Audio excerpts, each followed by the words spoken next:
బేసిక్‌గా దీని మీనింగ్ ఏంటంటే రిస్క్ ఆఫ్ బిగ్ ఈగో అనేటువంటిది. ఇంకా వాళ్ళు వాళ్ళకి తెలిసింది ఏదైతే ఉందో అదే కరెక్ట్ అని ఫీల్ అవుతూ ఉంటారు. ఇంతకుముందు మనకు ఓల్డెన్ డేస్‌లో ఎడ్ల బండ్లు ఇవన్నీ వాడుతూ ఉంటాం కదా! సో, ఎడ్ల బండి అవును. మనకు స్మూత్‌గా వెళ్ళాలి అంటే దానికి కావాల్సిన టైర్లు ఉండాలి. టైర్స్ ఎవరి చేతిలో ఉన్నాయి? ఒక అడ్వైజర్ చేతిలో ఉన్నాయి. ఏంటి ఆ ఓకే. టైర్స్? మ్యూచువల్ ఫండ్స్ అంటున్నాం, లేదా ఎస్ఐపి అంటున్నాం, లేదా లంసమ్ ఇన్వెస్ట్‌మెంట్స్ అంటున్నాం, ఇలా ఉన్నాయి. ఈ 2 వదిలేసి జస్ట్ ఏంటంటే ఒక బండిని లాక్కెళ్ళిపోతున్నాం. లైక్ చిట్స్ కావచ్చు, లేకపోతే ఎఫ్‌డీలు కావచ్చు, ఆర్‌డీలు కావచ్చు, లేదా గోల్డ్ కావచ్చు, ఈవెన్ రియల్ ఎస్టేట్ కూడా కావచ్చు ఉంటాయి.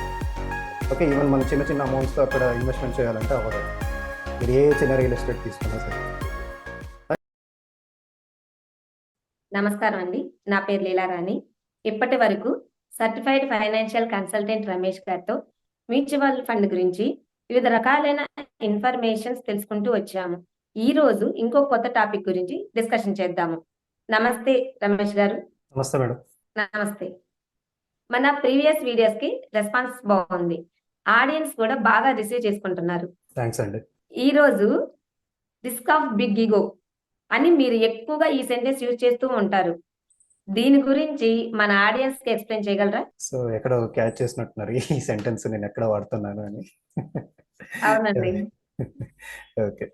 ష్యూర్ అండి. తప్పకుండా. ఓకే. చిన్న ప్రెజెంటేషన్‌తో చూపిస్తాను నేనది. బేసిక్‌గా దీని మీనింగ్ ఏంటంటే రిస్క్ ఆఫ్ బిగ్ ఈగో అనేటువంటిది. ఇంకా వాళ్ళు వాళ్ళకి తెలిసింది ఏదైతే ఉందో అదే కరెక్ట్ అని ఫీల్ అవుతూ ఉంటారింక. సో, చెప్పినా అవును. అంటే అది రాంగ్ అని తెలిసినా ఫాలో అవ్వరు. లేదా దానికి ఏ రిజల్ట్ అయితే వస్తుందో అది నేను ఫేస్ చేయడానికి రెడీగా ఉన్నానన్నట్లుగా ఉంటారు. అది ఎప్పుడు కరెక్ట్ థింగ్ కాదు. ఓకే. ఎందుకు కాదనేటువంటిది కూడా మేబీ నేను నెక్స్ట్ స్లైడ్స్‌లో చూపిస్తాను. ఓకే. సో, ఇక్కడ ఇదే స్లైడ్‌లో చూడండి. జస్ట్ ఇంతకుముందు మనకు ఓల్డెన్ డేస్‌లో ఎడ్ల బండ్లు ఇవన్నీ వాడుతా ఉంటాం కదా! సో, ఎడ్ల బండి అవును. మనకు స్మూత్‌గా వెళ్ళాలి అంటే దానికి కావాల్సిన టైర్లుండాలి. టైర్లు ప్రెజెంట్ డిఫరెంట్ డిఫరెంట్‌గా చేంజెస్ జరిగాయి. సో, రబ్బర్ టైర్‌లొచ్చాయి. వేరే వేరే వస్తా ఉన్నాయి ఇప్పుడు. ఓల్డెన్ డేస్‌లో చక్రాలుండేయి. అయన్నీ ఉన్నాయి. సో, కానీ ఆ టైర్ అంటూ ఉంటేనే ఆ బండనేది మీకు ముందుకు కదులుతుంది. అది లేకుండా లాక్కొని అవును. వెళ్ళాలి అంటే మనం ఎంతసేపు లాక్కొని వెళ్ళగలం? సో, వల్ల కాదు. ఇక్కడ అదే జరుగుతుంది ఇప్పుడు. చూడండి, ఇక్కడ టైర్స్ అంటూ వదిలేసారు. ఓకే. ఓకే. టైర్స్ ఎవరి చేతిలో ఉన్నాయి? ఒక అడ్వైజర్ చేతిలో ఉన్నాయి. ఏంటి ఆ ఓకే. టైర్స్? మ్యూచువల్ ఫండ్స్ అంటున్నాం, లేదా ఎస్ఐపి అంటున్నాం, లేదా లంసమ్ ఇన్వెస్ట్‌మెంట్స్ అంటున్నాం, ఇలా ఉన్నాయి. ఈ 2 వదిలేసి జస్ట్ ఏంటంటే ఒక బండిని లాక్కెళ్ళిపోతున్నారు. సో, ఇక్కడ ఓకే. చెప్పినా కూడా వినకుండా ఏం చెప్తున్నారు? మాకవసరం లేదు. మేము చాలా బిజీగా ఉన్నాం అంటున్నారు. సో, ఇప్పుడు ఈ పొజిషన్‌లో ఎంతసేపు వాళ్ళు ఈ వెహికల్‌ని, ఇంత లోడ్ ఉన్నటువంటి వెహికల్‌ని తీసుకెళ్ళడానికి పాసిబిలిటీ ఉంది. సింపుల్ వెహికల్ అందరూ తీసుకెళ్ళొచ్చు. లాక్కెళ్ళొచ్చు, పెద్ద సమస్య కాదు. ఇక్కడ లోడ్ ఉంది. ఆ లోడ్ ఉన్న వెహికల్‌ని ఎంతసేపు వాళ్ళు లాక్కెళ్ళగలరు? ఎనకాల ఇంకా నలుగురు తోయనీయండి, ఒక 10 మంది తోయనీయండి. ఫైనల్‌గా ఏం జరుగుతుంది? అంటే ఇక్కడ ఎందుకు చూపిస్తున్నాము అంటే, ప్రెజెంట్ మనం పాత మెథడ్స్ గనక తీసుకుంటే, లైక్ చిట్స్ కావచ్చు, లేకపోతే ఎఫ్‌డీలు కావచ్చు, ఆర్‌డీలు కావచ్చు, లేదా గోల్డ్ కావచ్చు, ఈవెన్ రియల్ ఎస్టేట్ కూడా కావచ్చు. మేబీ రియల్ ఎస్టేట్‌లో కొంత రిటర్న్స్ ఎక్కువ రావచ్చు. కాదని చెప్పట్లా. దానికి తగ్గట్టుగా మనకు రిస్క్ ఫ్యాక్టర్స్ కూడా ఎక్కువుంటాయి అక్కడ. ఓకే. ఈవెన్ మనం చిన్న చిన్న అమౌంట్స్‌తో అక్కడ ఇన్వెస్ట్‌మెంట్ చేయాలంటే అవ్వదది. మీరు ఏ చిన్న రియల్ ఎస్టేట్ తీసుకున్నా సరే. రైట్? సో, ఇక్కడ ఆహ్, ఎఫ్‌డీలు ఇవన్నీ ఏమవుతాయంటే దాంట్లో వచ్చేటువంటి రిటర్న్స్ ఏదైతే ఉంటాయో పర్ ఇయర్‌కి మనకు మాక్సిమం 6%, 7%, 8% ఇంతకంటే ఎక్కువ రిటర్న్స్ రావు. ఒకవేళ మనం సీనియర్ సిటిజన్స్ గనక తీసుకుంటే ఒక 0.5% ఇలాంటియేమన్నా ఎక్కువ రావచ్చు అంతే. అంతకంటే ఎక్కువ రాదు. ఈవెన్ మన ప్రీవియస్ వీడియోస్‌లో కూడా చూపిచ్చాము. అంటే ఇన్‌ఫ్లేషన్ అనేటువంటిది వీటన్నిటిని ఆహ్, ఎంత వరకు కిల్లింగ్ చేస్తుంది. ఓకే. సో, మనకొచ్చేటువంటి రిటర్న్స్‌ని మనకు సఫిషియెంట్‌గా లేకుండా, లేకపోతే మనము ఎంత సంపాదించినా సరే ఫైనల్‌గా వచ్చేసరికి నాకేం మిగలట్లేదు. లేకపోతే ప్రతి మంత్ మళ్ళీ నేను ఎతుక్కోవాల్సొస్తుంది డబ్బులకి. ఫైనల్‌గా అసలు ఫస్ట్ ఆఫ్ ఆల్ నా చేతిలో డబ్బులనేది ఉండట్లేదు. ఇవన్నీ ఎందుకొస్తున్నాయి అంటే, మీరెప్పుడైతే proper methodology, proper strategy, proper investment things follow అవుతారో, సో, ఆల్రెడీ మనం ఫస్ట్ వీడియోలో ఒకటి ఇచ్చాము. ఒక కరెక్ట్ పర్ఫెక్ట్ ఇన్వెస్ట్మెంట్ ప్లాన్ అంటే ఎలాంటి క్యారెక్టరిస్టిక్స్ ఉండాలి? ఒక రైట్ ఇన్వెస్ట్మెంట్లో మనము ఇన్వెస్ట్ చేసామంటే దాని గురించి మళ్ళీ మనం పదే పదే చూసుకోవాల్సిన అవసరం ఉండదు. సో అది ఏం క్యారెక్టరిస్టిక్స్ ఉన్నాయని చూసుకొని అన్నీ మీకు సాటిస్ఫై అయ్యేది తీసుకుంటే ఆబ్వియస్గా మీకు ఆ ప్రాబ్లం రాదు. కానీ ఇప్పుడు మీరు ఆ ప్రాబ్లమ్స్లో ఉంటున్నారంటే ఏంటంటే రీజన్ అన్ని ప్రాపర్టీస్ని మీరు మీ ఇన్వెస్ట్మెంట్ అనేది సాటిస్ఫై చేయట్లేదు అక్కడ. ఎస్పెషల్లీ ఇన్ఫ్లేషన్ని బీట్ చేయట్లేదు. సో ఇండియాలో ప్రజెంట్ ఇన్ఫ్లేషనే 6 to 7% ఎవ్రీ ఇయర్ రన్ అవుతా ఉంది. సో ఇప్పుడు నాకు వచ్చే రిటర్న్ 7% వచ్చిందంటే సో 7 - 7 ఏమైంది? ఫైనల్ మీ రిటర్న్ 0 అయింది. దాని మీద మళ్ళీ మనకి ఇన్కమ్ ట్యాక్స్లు ఉంటాయి, ఒకవేళ మీరు ఇన్కమ్ ట్యాక్స్ పే చేసేది ఉంటే. ఓకే, సో అప్పుడు మళ్ళీ మీరు ఆ వచ్చిన 7లో కూడా మళ్ళీ ఒక 1% 2% మీరు ట్యాక్స్ పే చేశారంటే మళ్ళీ మీకు 5% 4% వస్తుంది. పేరుకేమో వస్తుంది ఎంతో కొంత రిటర్న్, కానీ ఫైనల్గా ఈ ఇన్ఫ్లేషన్ అయితేనేమి లేకపోతే ఇన్కమ్ ట్యాక్స్ మూలంగానైతేనేమి వీటన్నిటి డిఫరెంట్ రీజన్స్ మూలాన ఏమవుతుందంటే ఫైనల్గా మీ చేతిలో అమౌంట్ మిగలట్లేదు. సో అందుకని ఏంటంటే ఈ అవును. ప్రాబ్లమ్స్ అన్ని పోవడానికే బెస్ట్ ఆప్షన్ అనేటువంటి మన మ్యూచువల్ ఫండ్ చెప్తాం. Simple method, okay. Easy method, risk factor లేనటువంటిది, ప్రొఫెషనల్స్ మేనేజ్ చేస్తున్నటువంటిది. ఓకే, ఎలాంటి పీపుల్ అయినా ఇన్వెస్ట్ చేసుకోవచ్చు, ఎక్కడి నుంచి అయినా ఇన్వెస్ట్ చేసుకోవచ్చు, బ్రాంచ్లకి వెళ్ళి చేయాలని ఏం లేదు ఇక్కడ. సో ఇదంతా కూడా కంప్లీట్గా మనకు ఆన్లైన్లోనే జరుగుతూ ఉంటుంది. ఓకే, సో ఈవెన్ ఇప్పుడు నాలాంటి అడ్వైజర్స్ ఇలాంటి ఏదైనా సపోజ్ నా సర్వీసెస్ మీకు నచ్చాయి, నేను వాళ్ళ దగ్గరే ఉండాలని ఏం లేదు ఇక్కడ, ఎందుకంటే టెక్నాలజీ అంత డెవలప్ అయింది. సో మన ఫోన్లో మాట్లాడుకోవచ్చు, సో వాళ్ళకుంటే డౌట్స్ క్లారిఫై చేసుకోవచ్చు, వాళ్ళకి ఎప్పుడు డౌట్ వచ్చినా సరే మళ్ళీ నాకు కాల్ చేయొచ్చు. సో ఇన్వెస్ట్ చేసినంత మాత్రాన ఇమీడియట్గా డౌట్స్ క్లారిఫై అవుతాయి అని కాదు, కొత్త కొత్త డౌట్స్ వస్తూనే ఉంటాయి. సో ఆ కైండ్ ఆఫ్ మన పర్సనల్ సర్వీస్ అనేది ఇస్తాం వాళ్ళకి. ఓకే. సో వాళ్ళు ఎలా మనల్ని యూటిలైజ్ చేసుకుంటారు అనేది వాళ్ళ చేతిలో ఉంది. ఓకే, అదే దీన్ని ఇంకొక వేలో ఎలా చెప్తున్నామంటే ఎగ్జాంపుల్ అనేటువంటిది, సో ప్రతి చోట మనము ఒక స్టేటస్ సింబల్ కావచ్చు, లేకపోతే లైఫ్ని ఎంజాయ్ చేయాలని కావచ్చు, డిఫరెంట్ రీజన్స్ ఏదైనా కానివ్వండి, ప్రజెంట్ మనం ఎక్కడ కూడా ఈ ఓల్డ్ మెథడ్స్ అనేది ఫాలో అవ్వట్లేదు. లైక్ పాత కార్లు అయితేనేమి, పాత ల్యాండ్ లైన్లు అయితేనేమి, ఇవన్నీ ఎక్కడ ఫాలో అవ్వట్లేదు. ఓకే, వీటికి వచ్చేసరికి మాత్రం ఇమ్మీడియట్గా ప్రియారిటీ ఇచ్చేస్తాం. సపోజ్ బై అవును. ఛాన్స్ మొబైల్ కింద పడిపోయింది అనుకోండి, గ్లాస్ బ్రేక్ అయిపోయింది, ఎంతమంది కామ్గా ఉంటారు? వెంటనే వెళ్ళి రిపేర్ చేయించుకుంటారు, అవునా? లేదా వెంటనే మొబైల్ మారుస్తారు. మినిమం 10,000కి తగ్గకుండా మనకు ఒక స్మార్ట్ ఫోన్స్ వస్తున్నాయి. కొంచెం మంచి ఫీచర్స్ కావాలి అంటే కనీసం మనకి 10,000 ఉంటే అట్లీస్ట్ ఒక మీడియం రేంజ్ స్మార్ట్ ఫోన్స్ వస్తున్నాయి. మేబీ 6,000లో రావచ్చు, 5,000లో రావచ్చు, అవన్నీ డిఫరెంట్ సినారీ, రైట్? అంటే ఒక ఫోన్ కావాలంటే ఆలోచించకుండా వెంటనే కొనేస్తున్నాం. ఇప్పుడు అది లేకపోతే మనకు అది జరగదు, ఎందుకంటే అక్కడ నీడ్ అర్థమైంది జనాలకి. కానీ ఈ ఫైనాన్షియల్ సిచ్యువేషన్స్కి వచ్చేసరికి నీడ్ అర్థం కావట్లేదు.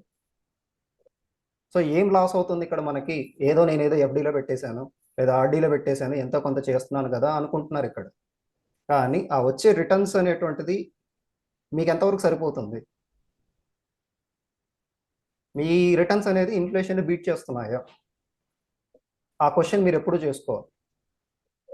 ఫస్ట్ ఆఫ్ ఆల్ ఇన్ఫ్లేషన్ ఎంత ఉందో తెలిస్తే దాన్ని మీరు క్వశ్చనింగ్ చేసుకోవడానికి ఈజీ అవుతుంది. సో తెలుగులో మనం ద్రవ్యోల్బణం అంటుంటాం. ఇప్పుడు ఆర్బీఐ వాళ్ళు కానీ లేకపోతే యుఎస్ కంట్రీస్ వాళ్ళు కానీ ఎందుకు ఇన్ని మీటింగ్స్ వాళ్ళు కండక్ట్ చేస్తూ ఉంటారు ఎవ్రీ మంత్, కానీ almost 2 months 3 months once US నుంచి మీకు డీటెయిల్స్ వస్తూనే ఉంటాయి, ఇన్ఫర్మేషన్. అక్కడ ఇన్ఫ్లేషన్ పెరిగింది, సో ఈ మీటింగ్ జరుగుతూ ఉంది, ఎఫ్ఈడి మీటింగ్స్, ఫెడ్ మీటింగ్స్ అంటుంటారు. సో వాళ్ళు ఎందుకు అంత కంగారు పడుతున్నారు మరి వాళ్ళ కంట్రీకి?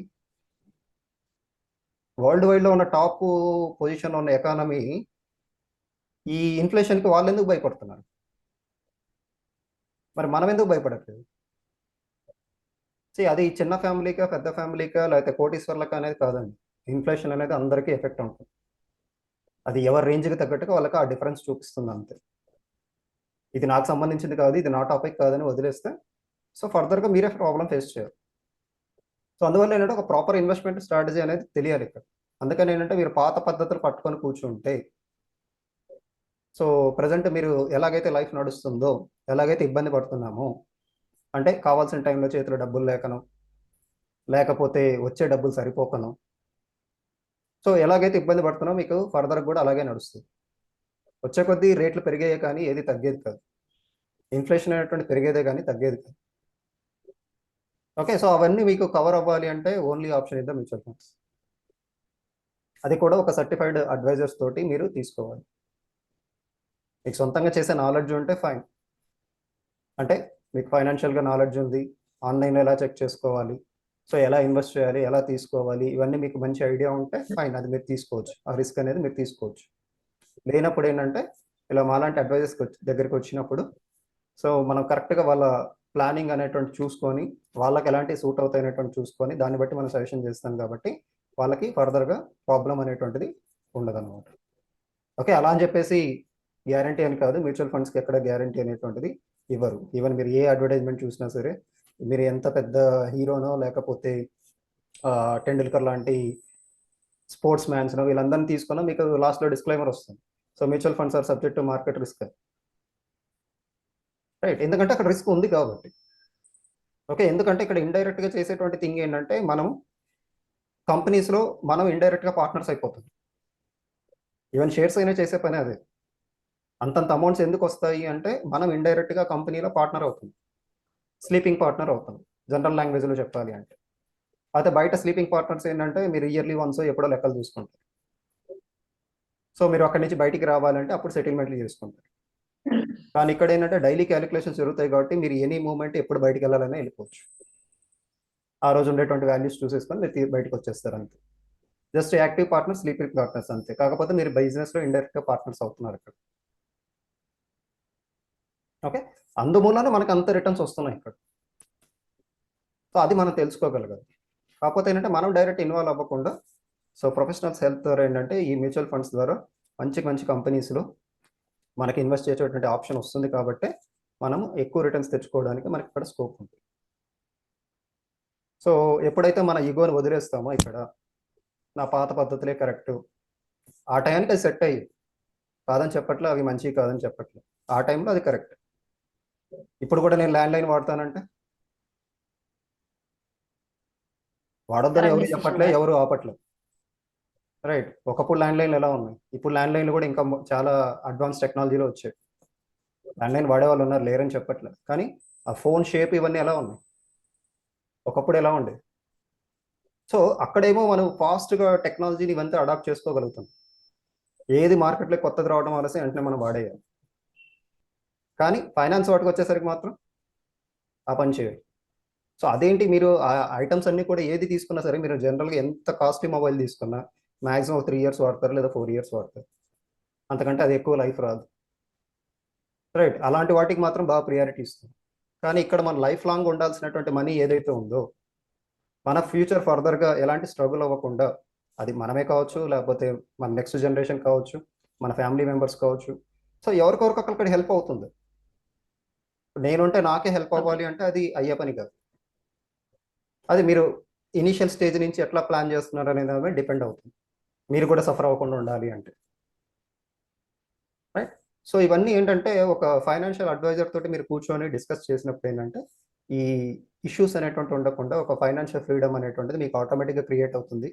మీరు పీస్ఫుల్గా ఉంటారు, ప్రతిరోజు దాని గురించి టెన్షన్ పడాల్సిన అవసరం లేదు. ఓకే, ఈరోజు ఏమవుతుంది, రేపు ఏమవుతుంది, డబ్బులు ఉంటాయా లేదా, రేపైతే ఏదైనా ప్రాబ్లం అవుతుందా లేదా, ఇన్ని టెన్షన్స్ మనం ఫీల్ అవ్వాల్సిన అవసరం లేదు. మనిషి లైఫ్ వచ్చేసి ఎంజాయ్ చేయడానికి ఉంది, అంతేగాని రోజు టెన్షన్ పట్టడానికి కాదు, రైట్? ఇది ఎప్పుడైతే ప్రాపర్ ప్లానింగ్ లేదో ఆటోమేటిక్గా రోజు టెన్షన్ ఉంటుంది. సో ఆ ప్రాపర్ అవును. ప్లానింగ్ అనేది కావాలి. ఆ ప్రాపర్ ప్లానింగ్లో కూడా ఏంటంటే రైట్ ఇన్వెస్ట్మెంట్ అనేది జరగాలి. సో రైట్ ఇన్వెస్ట్మెంట్ జరగాలి అంటే మీకు రైట్ రైట్ అడ్వైజర్ కూడా కావాలి. ఎవరిని పడితే వాళ్ళని తీసేసుకొని వాళ్ళ అడ్వైజర్ అంటున్నారు, లేకపోతే పలానా న్యూస్ పేపర్లో చెప్పారు, లేకపోతే ఇంకో మీడియాలో చెప్పారు, ఇలా అని కాదు. సో ఇవేంటంటే జస్ట్ ఒక నాలెడ్జ్ కోసం హెల్ప్ అవుతుంది అంతే. బట్ మంచి రైట్ అడ్వైజర్ ఏం చేస్తారంటే పర్సనల్గా డిస్కస్ చేసిన తర్వాతనే ఏది సూట్ అవుతుంది అనేటువంటి దాన్ని బట్టి మనకు సజెషన్స్ ఇస్తారు. సో వితౌట్ డిస్కషన్ అనేటువంటి చేస్తున్నారంటే they are not the right advisers. వాళ్ళకి కావాల్సినవి వాళ్ళు చూసుకోకూడదు, క్లయింట్కి ఏది కావాలి, ఏది నీడ్ ఉంది, వాళ్ళకి ఎంతవరకు హెల్ప్ అవుతుంది, ఇవన్నీ చూసుకోగలగాలి. ఓకే, సో ఎప్పుడైతే మన ఈగోని పక్కన పెడతామో, సో ఈగో ఎందుకు పక్కన పెట్టాలంటామంటే పాత మెథడ్స్ నుంచి కొత్త మెథడ్స్కి రావాలి, కొత్త వాటిని మనం యాక్సెప్ట్ చేయాలి. వేరే వాటిలో ఎలాగైతే యాక్సెప్ట్ చేస్తున్నామో ఫైనాన్స్ వాటిలో కూడా మనం యాక్సెప్ట్ చేయాలి. యాక్సెప్ట్ చేస్తేనే ముందు ముందు మనకు లైఫ్ అనేది స్మూత్గా నడుస్తుంది, ఎలాంటి ఫైనాన్షియల్ ప్రాబ్లమ్స్ లేకుండా. బట్ అట్లీస్ట్ ఇప్పటి నుంచైనా ఆ రియలైజేషన్ కావాలి. ఆల్రెడీ చాలా లేట్ అయ్యి ఉంటుంది. సో బట్ అట్లీస్ట్ ఇప్పుడైనా స్టార్ట్ చేస్తే అట్లీస్ట్ ముందు ముందు జనరేషన్స్ అయినా వాళ్ళకైనా మరి ఒక మంచి లెసన్ నేర్పిన వాళ్ళు అవుతారు, వాళ్ళకు మీరు మంచి ఆప్షన్ ఇచ్చిన వాళ్ళు అవుతారు. ఓకే. సో మీ ద్వారా ఏంటంటే కనీసం మనకు తెలియజేసే వాళ్ళు లేరు ఫ్యూచర్ ఇంతకుముందు ప్రీవియస్ జనరేషన్స్లో. ఓకే. అది ఇప్పుడు అట్లీస్ట్ ఏంటంటే మనం ఏదో రకంగా తెలుసుకొని కనీసం మన నెక్స్ట్ జనరేషన్కి ఆప్షన్ ఇస్తుంది. వాళ్ళకి ఇప్పటి నుంచి స్టార్ట్ చేసినా సరే సో వాళ్ళు బ్రైట్ ఫ్యూచర్ అనేది చూడగలుగుతారు. ఫైనాన్షియల్గా నేను చెప్తున్నాను, ఎడ్యుకేషన్ పరంగా అవన్నీ చెప్పట్లేదు, అవన్నీ మళ్ళీ డిఫరెన్స్ ఉన్నది. ఓన్లీ ఫైనాన్షియల్ పరంగా వాళ్ళ లైఫ్ అనేటువంటి స్మూత్గా హ్యాపీగా ఎలాంటి హర్డిల్స్ లేకుండా అసలు ఎప్పుడు మనీ గురించి టెన్షన్ పడకుండా ఇవన్నీ జరగాలి అంటే ఏంటంటే డెఫినెట్గా మన ఈగోని పక్కన పెట్టి ఈ కొత్త వాటికి రావాలి. థ్యాంక్ యూ అండి. చాలా బాగా వివరించారు. మన ఆడియన్స్ కూడా బాగా అర్థమవుతుందని చెప్పి అనుకుంటున్నాను. మా వీడియోస్ ని సబ్స్క్రైబ్ చేయండి, చేసుకోండి, లైక్ చేసుకోండి, షేర్ చేయండి. మీ ఫ్యామిలీ మెంబర్స్ కి, ఫ్రెండ్స్ కి షేర్ చేయండి. వారు కూడా ఫైనాన్షియల్ గా ఎదగడానికి సహాయం చేయండి. నమస్తే. Thank you madam.